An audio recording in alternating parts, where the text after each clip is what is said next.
جائیں، وہ ہے حضرت مولانا طیب صاحب رحمۃ اللہ علیہ کی کتاب اصول دعوت و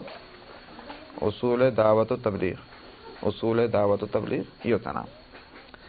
ایک آیت پر رحمہ اللہ، اللہ میں ان کو خوب وہاں کی نورانیت عطا فرمائے، ایک ادعو الی سبیل ربک، وہ تو ہے نا، ادعو الی سبیل ربک بالحکمۃ والموعظۃ الحسنۃ وجادلہم باللتی احسن، ہم تو پڑھ کے چلے جاتے ہیں کھٹاکھٹ، سمجھ میں آیا؟ لیکن علماء نے کیا کام کیے ہیں؟ ظاہر ہے کہ وہ قرآن ہی تو ہے اور حدیث ہی تو ہے، تو اس الفاظ کا آخر سلیکشن جب اللہ فرماتے ہیں تو کیوں کر رہے ہیں؟ بس یہی تو بات ہے علماء کی۔ انہوں نے لفظ ادعو اس پر آدھی کتاب ہے، سمجھے آپ؟ لفظ ادعو کہ ادعو سے کیا کیا نکل رہا ہے، یوں سمجھے کہ آدھی تو تبلیغ اسی میں آ گئی۔ پھر الی سبیل ربک وہ ہو گیا، کہیں گی تبلیغ کریں گے، پھر آگے چل کر کے کیسے کریں گے، بالحکمۃ والموعظۃ الحسنۃ وجادلہم باللتی احسن، مستقل ایک کتاب اس پر آئی ہے، اور اس طرح آئی ہے کہ آپ اس کو یقین، میرے بات سے اتفاق کریں، اگر مل جائے لے لیجئے کہیں، اگر آپ پڑھیں گے تو کہیں گے مولوی صاحب نے سیکھ کے کہا تھا بھائی، یہ پورے طور پہ سمجھ میں نہیں آ رہی، اس کے جب تک کہ کئی والیوم میں اس کی تشریح نہ ہو جائے، اتنا علم ہے۔ تو یہ میں نے کہا تبلیغ۔ الجہاد، تو جہاد ایک مستقل ہے، وہ تو آپ کو معلوم ہے، فضائل ہیں، طریقہ ہے، یہ ساری اس کے اندر بحثیں حدیثوں میں آ رہی ہیں۔ یہ نہیں کہ اٹھا کے اور تلوار لے کے نکل گیا اور معلوم ہے کہاں جا رہے، کچھ معلوم نہیں کہاں جا رہے اور جا کے سر قلم کر دو۔ النکاح، شادی بیاہ، تو اب عورتوں کی الگ شریعت ہے شادیاں کرنے کی، لیکن شریعت نے تو اپنا الگ قانون بنا کے دیا ہے نکاح کا، کیسے ہوگا، کس سے ہوگا، سمجھا؟ اور اس کے بعد کیا خالی دلہا اور دلہن بن گئے، کچھ اس کے بعد ذمہ داریاں کچھ آ رہی ہیں اپنے اوپر۔ مستقل ایک فقہ میں کتاب النکاح، اتنی موٹے، ہر کتاب میں آپ جا کر دیکھ لیجئے، تو یہ ایک علم النکاح کا۔ تجہیز المیت، یہ بھی عبادات میں ہے، نکاح بھی عبادات میں ہے۔ تجہیز المیت، میت کو کفن دفن، مسئلہ ہے کہ نہیں ہے کہ نہیں؟ پوچھتے ہیں جا کر کے۔ عدت الوفات، عدت الوفات بھی عبادات میں ہے، جو مطلب کیا ہوا، کسی کا انتقال ہو گیا اور اس کی ویڈو جو ہے بیوہ، اس کو جو عدت کرنی ہے، اس کے مسائل جو ہیں، یہ عبادات ہیں۔ عدت طلاق عبادات میں نہیں ہے، یاد رکھیے، وہ آگے آ رہی ہے۔ عدت طلاق عبادات میں نہیں ہے، عدت وفات عبادات میں ہے۔ اس کا مطلب کیا ہوا، یہ جو پوچھتے رہتی ہیں نا عورتیں، اجی وہ ان کے شوہر کا انتقال ہو گیا، وہ فلاں جگہ جانا چاہتی ہیں، کسی کی شادی میں جانا چاہتی ہیں، بہت اصرار ہو رہا، سمجھتی نہیں بات کو۔ ارے بھائی یہ عبادات میں ہے مسئلہ یہ۔ اب نماز اگر آپ شروع کر دیں گے نماز، اور جناب والا وہاں جو ہے ڈھم ڈھم شروع ہو گئے تو نماز چھوڑ کے بھاگیں گے، دیکھو شادی کی بارات جاری، چلو چلو پہلے یہ کریں گے۔ اب عبادت اگر ہے تو پھر یہ عدت وفات عبادات میں سے ہے، تو اس کے خلاف نہیں ہوگا۔ اچھا صاحب، بناء المساجد والمدارس، مسجدیں بنانا، مدرسے بنانا، جب عبادات میں ہے، دیکھا آپ نے، جبھی تو ملے گا ثواب خوب۔ من بنا للہ مسجدا بنا اللہ لہ مثلہ بیتا فی الجنہ، جس نے اللہ کے لیے دنیا میں مسجد بنائی، اللہ میاں اس کا گھر جنت بنائے گا۔ انما یعمر مساجد اللہ من آمن باللہ والیوم الآخر واقام الصلاۃ وآتى الزکاۃ ولم یخش، تو قرآن شریف میں اس کو تو کہا ایمان والوں کی شان ہے مسجدیں بنانا۔ اچھا سب مسجد بنانا سبھی بات سمجھتے ہیں، اور مدرسے، تو ہمارے والد صاحب نے ایک موقع پر ٹھیک کہا تھا، سنیں، کہا تھا کہ مدرسوں سے مسجدیں ہیں، مسجدوں سے مدرسے نہیں۔ بات سمجھ میں آ گئی؟ کتنی بڑی بات ہے جناب، اس لیے کتنی اہمیت ہوئی اس کی۔ تو یہ بھی مسئلہ ہے بنا مساجد مدارس کا۔ آخر مدرسے آپ کیسے بنائیں، مسجدیں کیسے بنیں گی، اس کے لیے کچھ مسائل ہیں، تو اس فقہ نے اس پر گفتگو کی ہے۔ پھر یہ کہ مسجد بن گئی، انہوں نے کہا صاحب میں نے مسجد بنائی، آپ کون ہوتے ہیں؟ اس کا کوئی شریع کوئی قانون ہوگا کہ نہیں ہوگا؟ ہے کہ بات نہیں؟ اگر وقف ہے تو اس وقف کے ہونے کی صورت کیا ہے؟ وقف کے لیے باقاعدہ وقف نامہ لکھے گا جب ہی وقف ہوگا، یا اس کے بغیر بھی وقف ہو جاتے ہی؟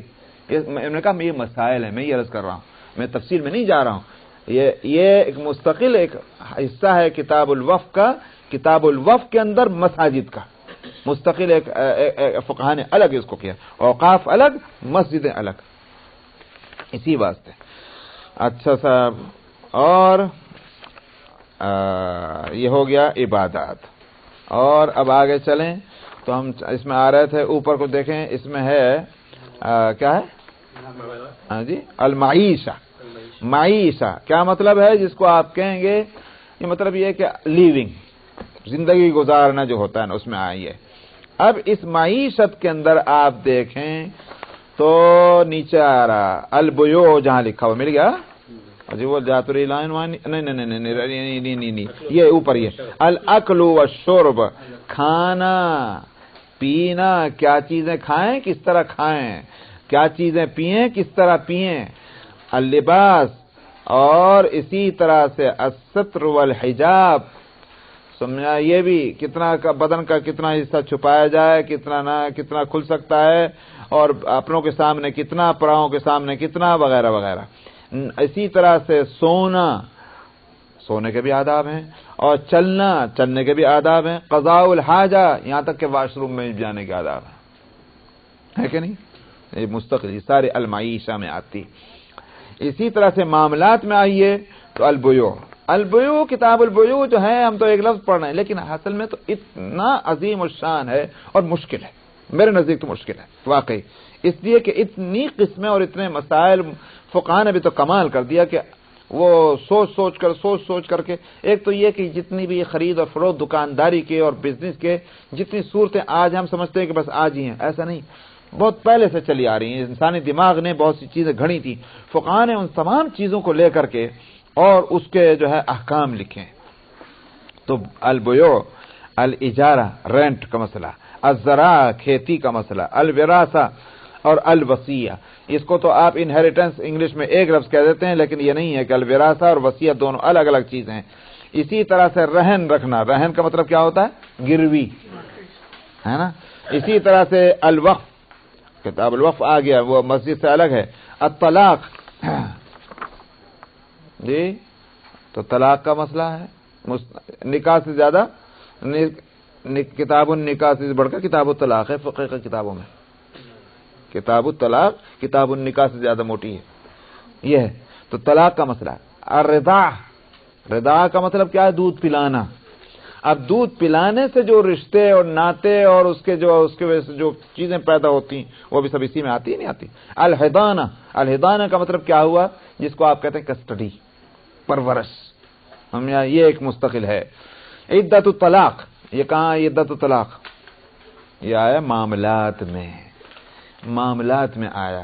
جیسے طلاق معاملات میں ہے، عدت طلاق بھی معاملات میں ہے. اسی واسطے اس میں کچھ بھی نہیں، عورت کو بس اتنے دن انتظار کرنا، دوسری شادی نہیں کرنی، پھرے جہاں چاہے. تو یہ عدت طلاق معاملات میں آتی ہے. صلۃ الارحام، صلۃ الارحام کا مطلب کیا ہے؟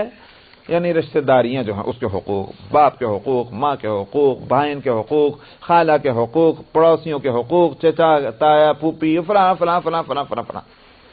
محض حقوق کا مطلب یہ نہیں کہ السلام علیکم بس کر لیا، حق ادا ہو گیا، بلکہ اس کے بعد پھر اور بھی تو آتے ہیں کہ بھئی اگر مثال کے طور پر کسی کا اگر مال چھٹائے تو کون کون لے سکتا ہے، اور کوئی بیچارہ غریب اور مفلوق الحال ہو گیا تو اس کا ذمہ دار کون بنے گا، ہے نہیں. مثلا مان لیجئے کہ ایک یتیم ہے، بچہ یتیم ہو گیا تو کہاں جائے وہ؟ آخر کو ذمہ دار ہونا چاہیے نہیں. یہ آپ انتظار ہی کرتے رہیں گے کہ صاحب کون اس کے سر پہ ہاتھ رکھے گا. بہت اچھی بات ہے، کوئی بھی رکھ لے، لیکن اگر کوئی نہیں رکھے تو ایک دوسرے کے انتظار کرتے رہیں گے. کس پر شریعت نے یہ ذمہ داری ڈالی ہے؟ ایک مثال میں نے دی ہے. تو بہرحال صلۃ الارحام. اسی طرح سے تیمارداری، مریض کی تیمارداری کا مسئلہ بھی ہے بھائی. اور اب آئیے السیاسہ، پالیٹکس. تو پالیٹکس جو ہے ہم سمجھتے ہیں کہ دین سے اس کا تعلق ہی نہیں.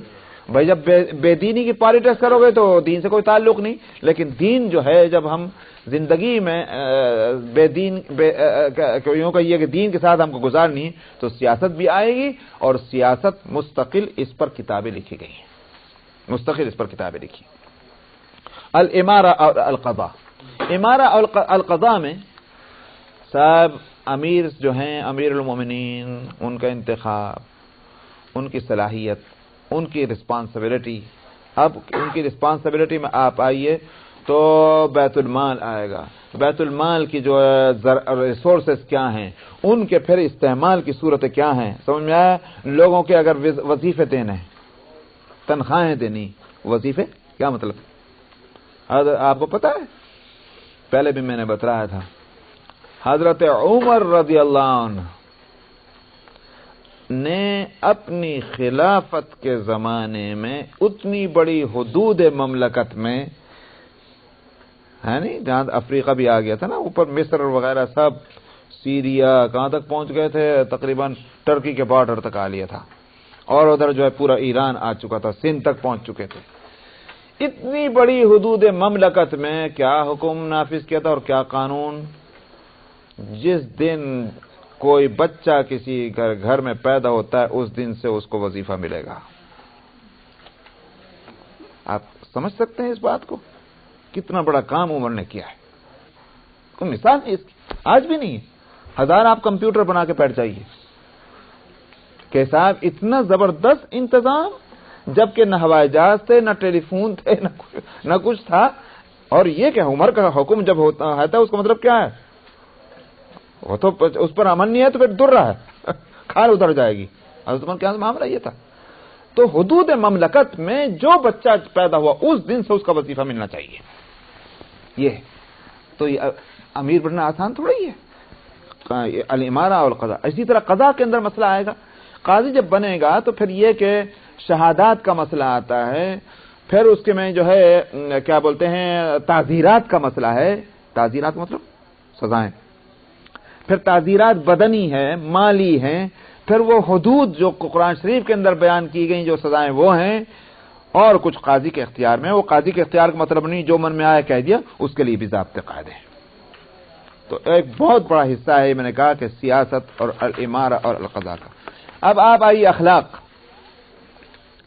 اخلاق جو ہیں یہ مورالٹی، اس میں کہاں سے بات شروع ہوتی ہے؟ اخلاص، سنسیئرٹی سے، اور اس کے بعد الاحسان، زہد۔ بہت سے لفظوں کے تو بھائی آپ انگلش میں نکال بھی نہیں سکتے حضرت، زہد نکالیے۔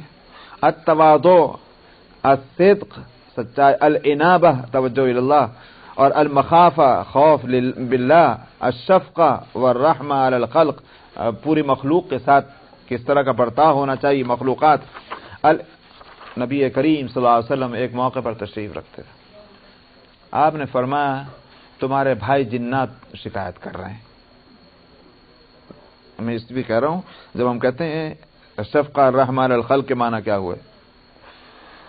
تمہارے بھائی جنات شکایت کرتے ہیں، کیا تم لوگ جو گوشت کھاتے ہو اس کی جو ہڈیاں ہیں تم غلط جگہ پہ ڈال دیتے ہو، گندی جگہوں پر، تو وہ اب ان کے استعمال کی نہیں رہتے۔ اللہ سبحانہ و تعالی نے ایک نظام بنایا ہوا ہے کہ ان ہڈیوں پر گوشت چڑھا کر کے تمہارے بھائی جنات کی غذا بنتی ہے، وہ تم ان ہڈیوں کو غلط جگہ ڈال دیتے ہو، پھر وہ اس پہ وہ کھانے کے قابل نہیں رہتی جنات کے۔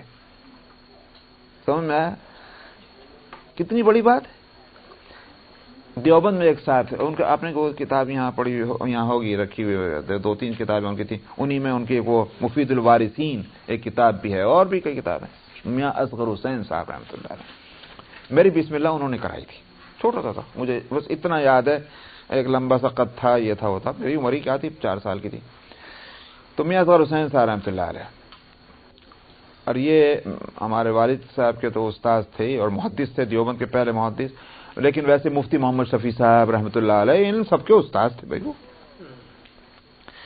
تو میں نے سنا ہے واقعہ کہ مفتی صاحب یہ حضرات، جو وہ زمانہ تھا کہ وہ استاد ہو گئے تو یہ نہیں کہ اپنا کیا بولتے ہیں وہ کمسمنٹ ڈنر ہو گیا، انہوں نے کہا بس اب خدا حافظ، اب قیامت میں ملیں گے، یہ تو نہیں نا، وہ تو بھائی شاگرد بھی استاذ بن گئے، مگر استاذ تو استاذ ہی ہے، برابر جاتے تھے، بیٹھتے تھے، خدمت کرتے تھے، فیض حاصل کرتے تھے، یہ طریقہ تھا۔ مفتی شفیع صاحب وغیرہ سب لوگ جاتے تھے۔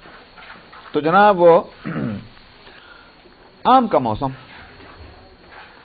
اور وہ ہمارے اس زمانے میں آپ کی طرف بھی میرے خیال میں ہوگا، اب کم ہو گیا ہوگا، ہمارے یہاں ایک دیسی آم کہلاتے تھے، بڑے بڑے درخت، چھوٹے چھوٹے آم، ہمیں وہ چوسنے والے جو ہوتے تھے، ایک تو تھے کاٹنے والے، قلمی، وہ نہیں، وہ چوسنے والے، وہ زیادہ ہوتے تھے، اب وہ ختم ہی ہو گئے۔ تو جناب وہ ٹب کے اندر عام طور پر گھروں میں زمیندارے کا زمانہ تھا، تو وہ ٹب میں بھرے ہوئے رہتے ہی تھے۔ تو چنانچہ وہ کوئی بھی آیا تو اٹھا کے لو بھائی کھا لو آم۔ چنانچہ میاں صاحب کے ہاں وہ جب کچھ لوگ آگے بیٹھے تو وہی آم آگے بڑھ دی، لوگوں نے اس کو کھایا، وہ چھلکے اور گٹھلیاں رکھی تھی، وہ ایک صاحب اٹھا کے لے کے جانے لگے۔ میاں صاحب ناک میں بولا کرتے تھے، تو مجھے بھی یاد ہے، ان کے بیٹے بھی جتنے میاں صاحب ان کے بیٹے ہوئے ہیں سب کے سب وہ سبھی ناک میں بولتے ہوئے آئے ہیں۔ تو وہ کہنے مولوی صاحب کہاں لے جا رہے ہیں؟ انہوں نے کہا حضرت باہر ڈالنے جا رہا۔ تمہیں معلوم ہے کیسے ڈالیں گے؟ انہوں نے کہا کیسے ڈالیں گے، جا کے پھینکے ہوں گا؟ نہیں، تم رکھ دو یہاں، رکھوا دیا، ٹھہر جاؤ، تم مت کرو یہ کام، تمہیں پتہ نہیں ہے۔ تو اس کی گٹھلیاں الگ کر رہے ہیں، ہڈی اور جو ہیں چھلکے الگ، یہ سب اپنے ہاتھوں سے کر کے، اور پھر گئے باہر گلی میں، اور وہاں لے جا کر کے انہوں نے گٹھلیاں تو ایک صاف جگہ لے آ کر رکھی، اور چھلکے جو ہیں وہ ذرا سا ایسی جگہوں میں کونوں میں جہاں ذرا صاف جگہ نہیں تھی، وہاں انہوں نے تھوڑے تھوڑے کر کے ڈالیا ہے۔ تو جو دیکھنے والا دیکھ رہا تھا، اس نے کہا حضرت یہ آپ نے کیا کیا، اس سے کیا مطلب؟ سمجھا نہیں، آپ نے مجھے روک دیا، یہ آپ نے جو کچھ کیا اس کیا ہے؟ انہوں نے کہا مولوی صاحب یہ بات یہ ہے، اصل میں یہ پڑوس میں پیچھے جو ہیں وہ کمہار جو ہیں وہ رہتے ہیں، ان کے بچے جو ہیں ان کو اچھا لگتا ہے یہ گٹھلیاں لے کر کے آگ میں جلا کر کے اور اس کو توڑ کے کھاتے ہیں، اس واسطے میں نے ان کو صاف جگہ رکھ دیا کہ وہ بچے آئیں گے لے جائیں گے جلا کے کھا لیں گے، جو ان کا شوق ہے۔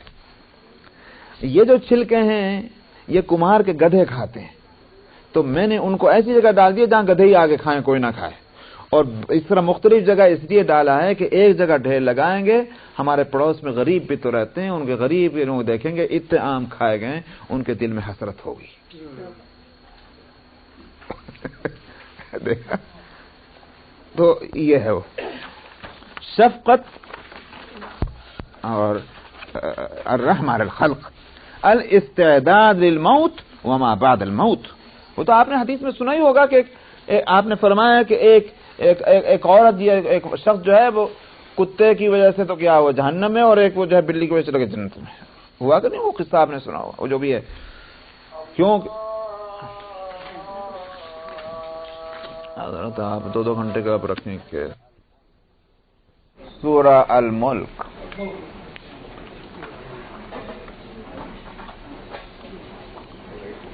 اعوذ باللہ من الشیطان الرجیم بسم اللہ الرحمن الرحیم قل هو الذي أنشأكم وجعل لكم السمع والأبصار والأفئدة قليلا ما تشكرون قل هو الذي ذرأكم في الأرض وإليه تحشرون وَيَقُولُونَ مَتَى هَذَا الْوَعْدُ إِن كُنتُمْ صَادِقِينَ قُلْ إِنَّمَا الْعِلْمُ عِندَ اللَّهِ وَإِنَّمَا أَنَا نَذِيرٌ مُبِينٌ فَلَمَّا رَأَوْهُ زُلْفَةً سِيئَتْ وُجُوهُ الَّذِينَ كَفَرُوا وَقِيلَ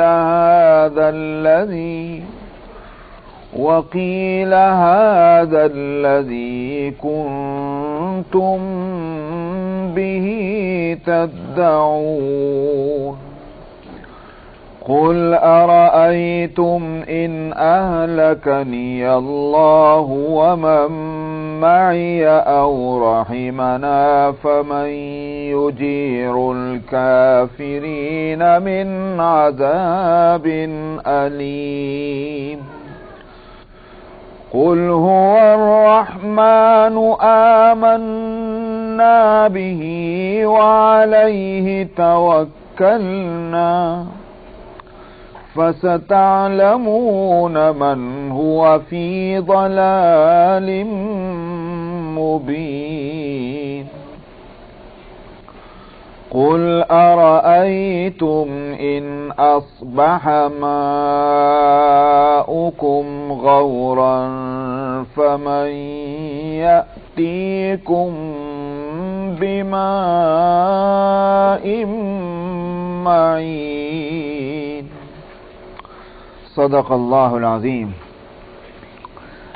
تو یہ پچھلے ہفتے بات چل رہی تھی، یہ چارٹ بنا دیا تھا کہ بھئی قرآن اور حدیث میں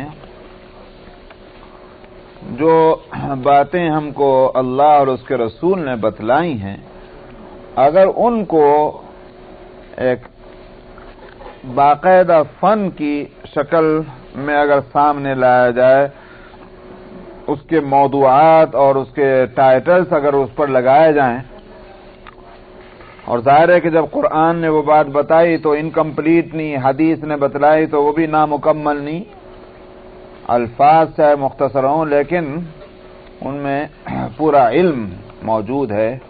تو یہ اس کا یہ چارٹ تھا کہ بھئی یہ سارے ان عنوانات کے ساتھ قرآن میں اور حدیث میں ان علوم کو جمع کیا گیا، ان باتوں کو جمع کیا. تو اس میں ہم پچھلے ہفتے اخلاق پر بات کر رہے تھے کہ اخلاق جو ایک مستقل ایک چیپٹر ہے، اس میں بھی دیکھیے تو جو عنوانات آتے ہیں کہ جن کے تعلق سے اللہ نے اور اس کے رسول نے ہم کو ہدایتیں دی ہیں، ان میں یہ ہیں اخلاص عمل ہے، سنسیئرٹی جس کو بولتے ہیں، احسان ہے، اور اسی طرح سے زہد ہے. احسان پر تو میں بتلا چکا ہوں، اگر کسی کو مزید تفصیل سے اس کو دیکھنا ہو تو اب تو مشکل ہے وقت اس پر لگانا. تو 14ویں سپارے کے میں ان اللہ یأمر بالعدل والاحسان، وہاں میں نے اس پر ایک کی تھی تھوڑی سی وضاحت الاحسان کی.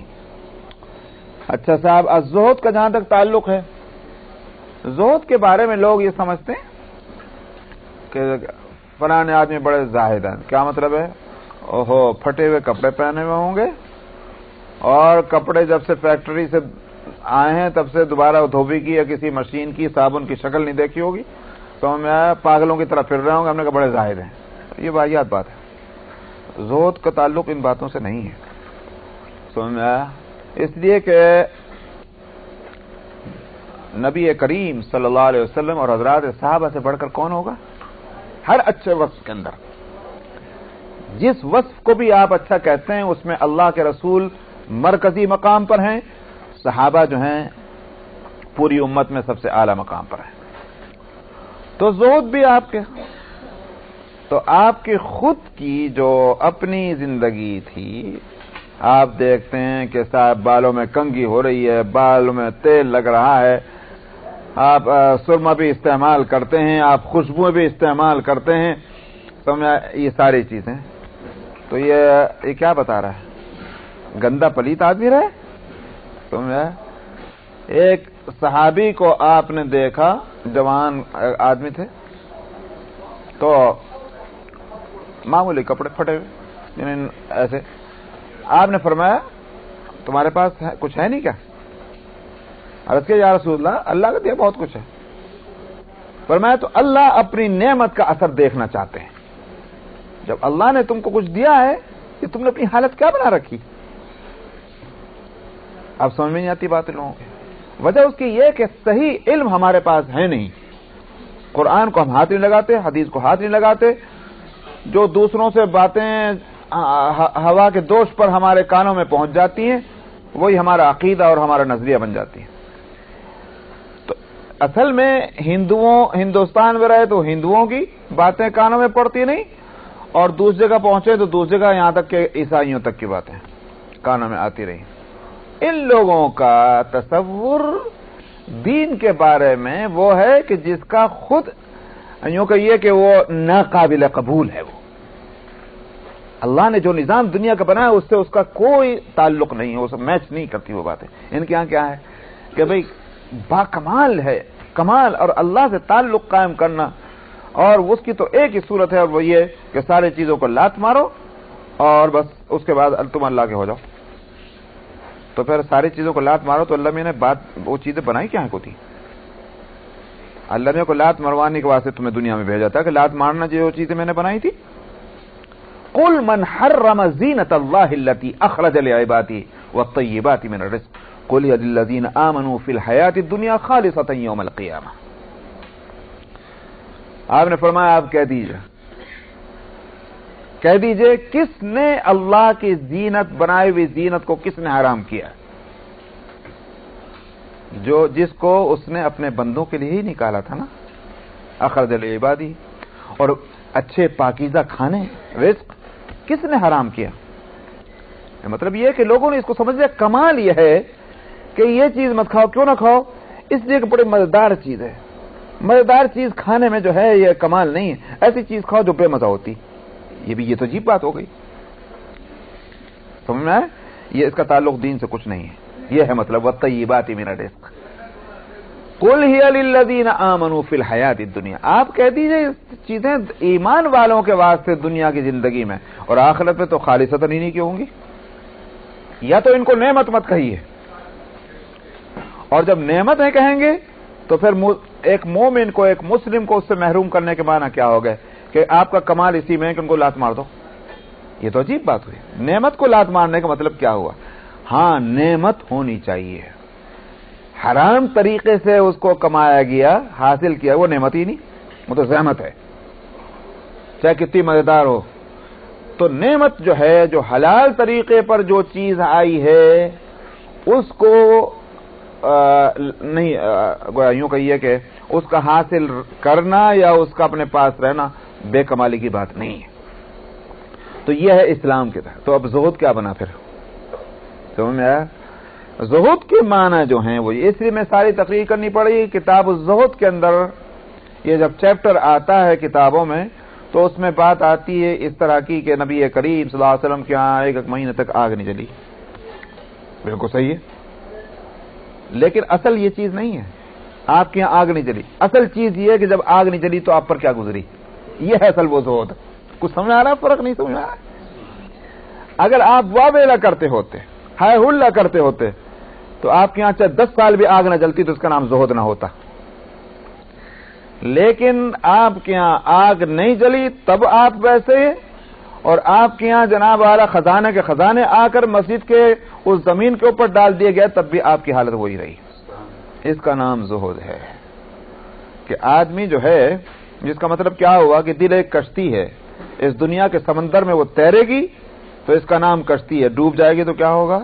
دنیا میں ڈبو مت اپنے اس دل کی کشتی کو, اس کو تراتے رہو. زہد یہ ہے. سمجھ میں آئی فرق نہیں؟ تو یہ زہد کا مطلب غلط نہ سمجھیں. التواضع, تواضع کے لیے بھی یہی مطلب ہے. جی حضوری کرنے کا نام تھوڑی تواضع ہے. اپنے کو بڑی چیز نہ سمجھنا, یہ ہے وہ تواضع. اپنے کو آپ اتنا ہی سمجھیے جتنے آپ ہیں. آپ اللہ کے بندے ہیں اور آپ سے بھی خطائیں اور غلطیاں ہوتی ہیں, تو اس واسطے آپ یہ سمجھ کر کے آپ دوسرے کے ساتھ معاملہ کریں, یہ ہے تواضع. اور تواضع پھر یہ تو انسانوں کے لیے, اللہ کے لیے تواضع ہے. اصل تو متواضع اللہ کے لیے ہو بندہ, پھر اللہ کے لیے ہوگا تو اللہ کے بندوں کے واسطے بھی ہوگا. الصدق, سچائی ہر چیز میں, بولنے میں سچائی, اور معاملات میں سچائی, اور عبادتوں میں سچائی, ہر چیز میں, ہر معاملے میں صدق جو ہے وہ آئے گی. الانابہ, انابہ کا مطلب آتا ہے اللہ کی طرف توجہ, اللہ کی طرف ہر معاملے میں توجہ رہنا, کھا رہے ہیں، پی رہے ہیں، سو رہے ہیں، جاگ رہے ہیں، بزنس کر رہے ہیں، کھیتی باڑی کر رہے ہیں، جاب کر رہے ہیں، ہر معاملے میں انسان کا ذہن جب اللہ کی طرف جائے گا، اسی کا نام الانابہ ہے. سمجھ میں آیا؟ المخافہ اللہ کا ڈر، اور الشفقہ والرحمہ علی الخلق اللہ کی مخلوق پر مہربان ہونا اور شفقت کا معاملہ کرنا. پچھلے دفعہ میں نے سنایا تھا نہیں کچھ واقعات، اور اس میں ایک یہ بھی حدیث میں بھی آتا ہے کہ نبی کریم صلی اللہ علیہ وسلم نے ایک جگہ آپ تشریف رکھتے تھے، فرمایا ارے بھائی اس اونٹنی کا مالک کون ہے؟ عرض کیا یا رسول اللہ وہ فلانا وہ گاؤں والا جو ہے وہ ہے اعرابی. آپ نے اس کو بلوایا، بلا کر کہا یہ اونٹنی شکایت کر رہی ہے، تم اس سے کام زیادہ لیتے ہو، اس کو آرام کرنے کا موقع نہیں دیتے، برابر وقت پہ اس کو کھانے کو نہیں دیتے. ارے بھائی جب تم کو اس سے کام لینا، تمہارا یہی روزی روزگار کا بھی ذریعہ ہے، اللہ نے تم کو یہ ایک چیز دی ہے تو تم اس کا بھی تو حق ادا کرو نا. دیکھا آپ کتنی مہربانی کی بات ہے کہ بھئی جانور کو اگر تم استعمال کر رہے ہو، جو بھی تمہارا مقصد اس سے ہے، تو یہ نہیں ہے کہ صاحب اس کا تمہارے پر کوئی حق نہیں. اسی لیے تو فقہاء نے مسئلہ بھی نکالا ہے کہ بھئی اگر جانور کے قربانی کے جانور ہی کیوں نہ ہو یا ذبح کرنا ہے، جانور کو جانور کے سامنے مت ذبح کرو. جتنی دیر وہ زندہ ہے اس کو تکلیف میں کہیں کو ڈال لے تو ٹھیک ہے. آج قربانی کا دن ہے، آپ کو 5 6 8 جو بھی ہے آپ کو قربانیاں دینی ہے، ایک فوراً کے اس کو کاٹیں گے اس کو کاٹیں گے اس کے لیے. اس کے باوجود جتنی دیر جو جانور زندہ ہے اس کو تکلیف میں نہیں رکھا جا سکتا. تو اللہ کی مخلوق چاہے وہ جاندار ہو بے جان ہو، اب آپ آگے میں کیا بتاؤں، اس میں یہ تو عنوانات ہیں. ہرے درختوں کو کاٹنے تک کو کیوں منع کیا گیا؟ ہرے درختوں کو مت کاٹیے، اس لیے کہ کیا تمہارا بگڑنا، یہ تو اللہ کی ایک مخلوق ہے. اس کے سائے میں کوئی بیٹھ سکتا ہے، اور بھی جانے دیے جنگل کا درخت ہے، کون نہیں سائے میں نہیں بیٹھتا، لیکن اس سے آب و ہوا درست ہو رہی نا. اللہ نے کسی مقصد سے اس چیز کو پیدا کیا، تو تم اس کو کیوں خراب کر رہے ہو؟ تو یہ ساری تعلیمات جو ہیں یہ موجود ہیں کتابوں میں اور احادیث میں اور فقہ کے اندر. وہ یہ سب کے سب جو ہے الشفقۃ والرحمۃ علی الخلق میں آتی. الاستعداد للموت وما بعد الموت، آدمی بس مرنے کی تیاری میں رہے. اور مرنے کی تیاری کیوں؟ کہ مرنے کے بعد کیا ہونا ہے، یہ ما بعد الموت ہوا. تو اس لیے کہ ایک وہ چیز جو آنی یقینی ہے، کوئی شک نہیں اس میں. سمجھ میں آیا؟ یعنی اس میں کوئی کہ 999 اور ایک پوائنٹ بھی اگر آپ چھوڑ دیں اتنا وہ پوائنٹ بھی ڈاؤٹ نہیں ہے، مرنا یقینی ہے. دوسری خطرناک بات کیا ہے؟ پتہ نہیں کب، 1 منٹ کے بعد، 1 گھنٹے کے بعد، 1 دن کے بعد، 1 ہفتے کے بعد، 1 مہینے کے بعد، کب نہیں معلوم. تو اب بے فکری کیا مطلب ہوا؟ بے فکری تو جب ہوتی جب آنا یقینی نہ ہوتا، یا یہ کہ اس کا ٹائم مقرر ہے، متعین طور پر ہم کو معلوم ہے بھائی ابھی تو میں 10 سال پڑے، ٹھیک ہے ابھی زیادہ تر ٹھہر جاتے ہیں. نہ ٹائم معلوم اور آنا یقینی، اس کے واسطے فکر مند ہونا ہی چاہیے، اس کو تیاری رکھنی چاہیے. ہم جب یہاں جس زمانے میں آئے تھے اس زمانے تک یہ رہا، اب تو خیر ماشاءاللہ ہم جیسے گدھے سارے آگے. تو وہ کہتے تھے یہاں کے لوگ جو ہیں ہر وقت اپنی گاڑی کے ٹرنک میں 2-3 چیزیں ضروری رکھتے ہیں. بھائی کیا چیز رکھتے ہیں؟ بلینکٹ رکھتے ہیں ساتھ، ایک فلانی چیز رکھتے ہیں فلانی چیز. کیوں بھائی؟ یہاں شکاگو کے موسم کا کوئی اعتبار نہیں ہے، کبھی کچھ ہو جاتا ہے کبھی کچھ ہو جاتا ہے. اوہو، موسم کی تبدیلیوں کی وجہ سے آدمی پہلے اتنے مستعد رہتے تھے. ہم لوگ جو ہیں مسلمان کے اپنی موت کے لیے اتنے بھی تیار نہ رہے کہ صاحب پتہ نہیں کب آ جائے، ہماری جان نکل جائے اور ہم کس حالت میں ہوں. تو یہ ہے وہ بات. المحبت للہ والرسول، محبت اللہ کی اور رسول کی، یوں بھی کہہ سکتے ہیں، اور اللہ کے لیے اور رسول کے لیے یہ بھی کہہ سکتے ہیں. سمجھ میں آیا؟ کیونکہ لام کے 2 معنی ہیں. کیا مطلب ہوا اللہ کے لیے اور رسول کے لیے؟ اللہم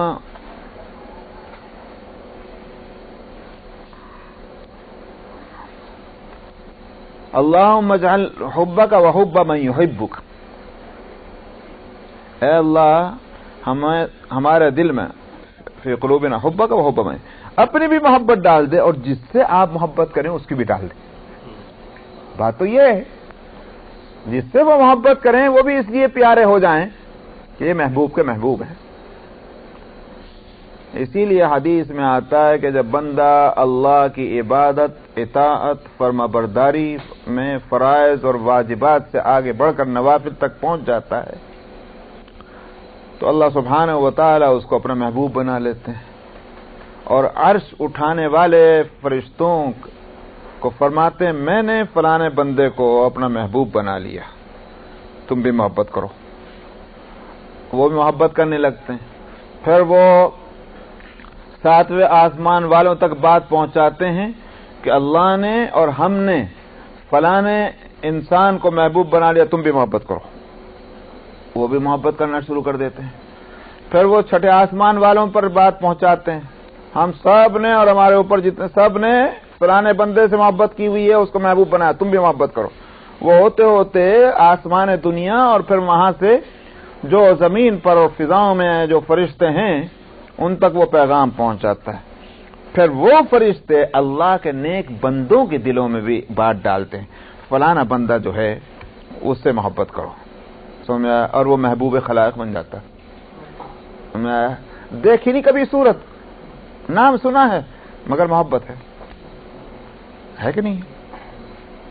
ہمیشہ میں کہا کرتا ہوں بھائی جتنے کے نام آپ نے سن رکھے ہیں اور آپ ان کے دل ان کے طرف سے اچھے ہی الفاظ کہتے ہیں تو آخر کیوں؟ کس نے ڈالی ہے آپ کے دل میں محبت؟ امام ابو حنیفہ ہوں کہ امام شافعی ہوں کہ امام مالک ہوں کہ امام بخاری ہوں، امام غزالی ہوں کہ رازی ہوں، سمجھ میں آئے وہ؟ تو یہ اس واسطے اب رہ گیا ایک آدھا 2-4 گالیاں دینے والے، تو اللہ اور اس کے رسول کو نہیں چھوڑا، تو اس لیے اس کو نہیں دیکھیں گے۔ دیکھنا یہ ہے کہ جو محبت کر رہا ہے رشتہ کیا ہے آخر۔ اچھوں کو اگر کوئی برا کہہ رہا ہے خطرناک حالت میں ہے، یاد رکھیے آپ ایک بات کو، اس لیے کہ جس کو اللہ نے اچھا بنایا ہے اس کو اگر کوئی شخص اچھا نہیں کہہ رہا ہے اس کا مطلب یہ ہے کہ اس کا آئینہ دل کا خراب ہو چکا ہے، اس کی قلعی اتر گئی۔ قلعی اگر صحیح ہوتی اس کی، جانتے ہیں نا قلعی کا مطلب کیا ہوا؟ پیچھے کی پالش، اگر پالش صحیح ہوتی تو صحیح پکچر ہوتی، پالش گڑبڑ ہو گئی اپنے دل کی، یہ اس کا قصور ہے کہ اچھی چیز اس کو غلط نظر آ رہی ہے۔ تو یہ جو ہے اللہ اور اس کے رسول کی اور اللہ اور اس کے رسول کے لیے محبت، ترک الریا، اسی طرح سے ریا دکھلاوا اور یہ جو ہے اس کو چھوڑنا، اسی طرح سے سمع کا معنی یہ ہوں گے کہ جیسے دکھلاوا برا ہے ایسے ہی لوگوں کی فضول کی باتیں سننا یہ بھی برا ہے، فضول کی باتیں، تو یہ سب چیزیں جو ہیں چھوڑنی چاہیے۔ النفاق، ہپوکریسی، اس کی برائی میں تو کوئی شبہ نہیں۔ ترک الکبر، یہ جو ہے جب انسان میں تواضع پیدا ہوگا تو پھر یہ جو بڑے بڑے باتیں بگاڑتے پھرتے ہیں اور منچو دیگر نیس والے جو نعرے دل اور دماغ میں جلوہ دکھاتے ہیں، پھر وہ آدمی کو تکبر چھوڑنا ہوگا۔ البغض والحسد، بغض کا مطلب کیا ہوا؟ کینہ، ہے نا، بے وجہ، کوئی وجہ نہیں، بس آدمی کی طبیعت وہ ہے کہ نہیں کرتا پھرتا، جہاں اس سے بھائی کوئی وجہ نہیں جی، بس کوئی وجہ نہیں، بھائی کیا ہے آخر، بس میرا دل نہیں ان سے خوش، یہ ہے وہ کینہ۔ حسد یہ ہے کہ مطلب کیا ہوا؟ کسی آدمی کو اچھی حالت میں دیکھ کر جلنا، جلسی، یہ نہیں کہ مجھے مل جائے نہ ملے اس کو، نہ یہ نہ اس کے پاس نہ رہے، مجھے ملے نہ ملے مگر اس کے پاس نہ رہے، یہ ہے حسد۔ اور اگر یہ ہو اچھی حالت ہے اور یہ کہ اے اللہ مجھے بھی یہ چیز مل جائے تو کتنا اچھا، اس کو نہیں حسد کہتے، اس کو غبطہ کہتے ہیں۔ تو حسد جلسی جو ہے وہ نہیں۔ اسی طرح سے جھوٹ کی تو بحث آ چکی ہے ابھی حدیث میں کہ ایک ایمان کے ساتھ جھوٹ نہیں جمع ہوتا، اور غفلت کیا ہے؟ جس میں میں تو اپنے آپ کو صاف کہتا ہوں، میں تو اس میں پڑا ہوا ہوں، اللہ معاف کرے. غفلت جو ہے آدمی کے اندر فکر نہیں ہے، صبح اور شام وہ اس کو فکر مند رہنا چاہیے.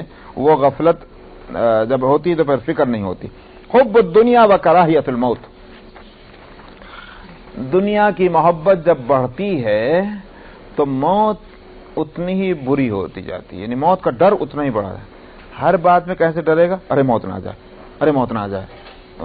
اور اگر یہ دنیا کی محبت کم ہو جائے، انہوں نے کہا مرنا ہی تو ہے میاں، کل کو مرنے کے بجائے آج مر جائیں، کیا نقصان ہے، کیا فرق پڑا ہے. یہ جو ہے حب الدنیا، یوں کہیے کہ محبت دنیا کی یہ سبب بنتی ہے موت کی ناگواری کے لیے. اور جب موت آنی ہے تو اس سے بچنے کے واسطے آدمی ہزار تدبیریں کرتا ہے، ہاں اس سے بچ نہیں پاتا تو مصیبت کیا ہو گئی، زندگی پوری مصیبت بن کے رہ گئی ہے. اگر انسان یہ سمجھ لے کہ بھائی دنیا کی محبت کو پر کنٹرول کر لے تو موت کی ناگواری ختم ہو جائے، اور جب موت کی ناگواری ختم ہو جائے تو پھر جتنے دن بھی جینا ہے آرام سے جینا ہوگا. یہ ہے حب الدنیا و کراہیت الموت. تو یہ تو ہوا جناب آ رہا. اب میں یہ عرض کر رہا تھا کہ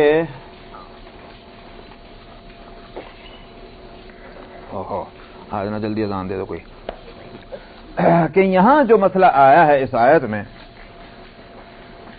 اس طرح کے الفاظ تو پہلے بھی آ چکے ہیں، دماغ تک گھوم گیا اس طرف تو یہ ساری بحثیں آ گئیں. کہ یہاں فرمایا کہ وہ آپ کہیے کہ وہی وہ ذات ہے جس نے تم کو پیدا کیا، وجود دیا، اور اس نے تمہارے لیے کان، آنکھیں اور دل بنائے. اصل میں تو اس پر بات ہو رہی تھی کہ علم کے یہ ذرائع ہیں. انسان کی خصوصیت کیا ہے جس نے اس انسان کو دوسری مخلوقات پر ممتاز کیا ہے؟ وہ کیا خصوصیت ہے؟ علم. علم کی وجہ سے یہ حضرت انسان بنے ہیں، اور خلیفۃ اللہ بنے ہیں، اور اشرف المخلوقات بنے ہیں، وغیرہ وغیرہ، علم کی وجہ سے. تو اب علم جو ہیں اس کی میں نے کہا تھا دو قسمیں ہیں یا دو صورتیں ہیں. ایک تو وہ علم ہے کہ جو اللہ نے جو ذریعے دیے ہیں علم کے، ان ذرائع سے وہ علم حاصل ہو. وہ کیا ہیں ذرائع؟ آنکھ، کان اور دل. آنکھوں سے دیکھ کے، کانوں سے سن کے، اور آپ نے جو ہے اپنے دل کو اس میں استعمال کیا، اور پھر اس کے بعد اس علم کو چار چاند لگا دیا، جس کو دوسرے مختصر لفظوں میں کہہ سکتا ہوں تجرباتی علم ہے. کچھ سمجھ میں آ گیا لفظ؟ تجرباتی علم ہے. ایک تو علم یہ ہے آپ کے جتنے دنیا میں یہ سارا بکھیڑا اور سارا ہنگامہ ہے، یونیورسٹیاں ہیں، اکیڈمیاں ہیں اور فیکٹریاں ہیں، یہ آپ دیکھ لیجئے، یہ سب کا سب ہمارا تجرباتی علم کی کارگزاریاں ہیں. ٹھیک ہے نہیں؟ انسان تجربہ کرتا گیا اور اس کو بڑھاتا چلا گیا. ہر چیز ایک آرٹ، ہر چیز ایک فن، ہر چیز ایک علم بنتی چلی گئی. لیکن ریسورسز کیا ہیں اس کے؟ یہی آنکھ، یہی کان اور یہی دل اور دماغ، یہی تو ہے نا، اسی سے تجربہ کرتا آ رہا انسان. ایک تو ہے قسم علم کی، یہ بلا شبہ یہ بھی انسان ہی کی خصوصیات میں ہے کہ اللہ نے یہ ذرائع اس کو دے کر اور اس کے لیے میدان وسیع کر دیا. اب ان ذرائع کو استعمال کر، تجربے کر اور اپنے علم کو بڑھا. یہ بھی اللہ کی طرف سے ہے.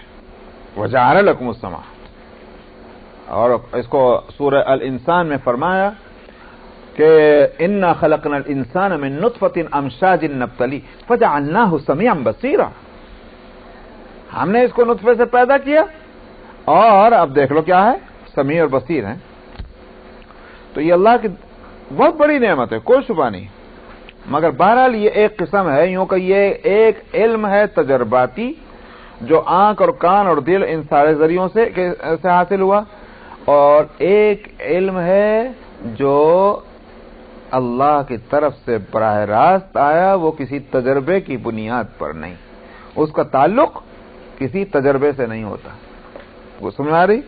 اب کیسے؟ مثلا میں بتاتا ہوں. میں نے اور بھی ہو سکتا ہے MCC میں مثال دی ہو. میں نے کہا تھا کہ بھائی دیکھو، بچہ جو ہے پیدا ہوتے کے ساتھ ہی روتا ہے، تکلیف میں ہے، کوئی بھی تکلیف ہو، بھوک لگ رہی ہے، پیٹ میں درد ہو رہا ہے، کچھ بھی ہے، وہ رویا. جب تک وہ روتا ہے، جب تک کہ اس کی وہ